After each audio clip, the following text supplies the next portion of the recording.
欣宇同路人，我哋嘅嘉賓係周玉慧 Elizabeth。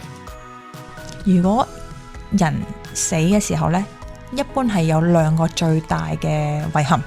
第一個呢，就係冇 spend quality time with loved ones， 即係冇同至愛嘅人去心與心去相交嘅時刻啦。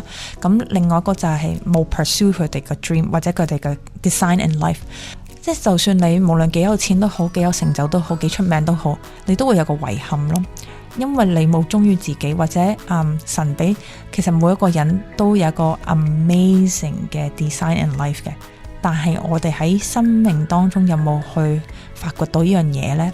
我哋會唔會去喪失咗呢個機會呢？係我哋自己揀選嘅，我唔想喪失咯。因為神俾我哋嘅 design 係最好嘅，一個好寶貴嘅機會去喺呢個世上去 get the best taste。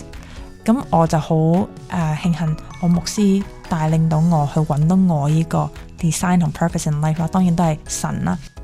誠邀請大家一齊嚟到收聽嚟緊嘅欣宇同路人。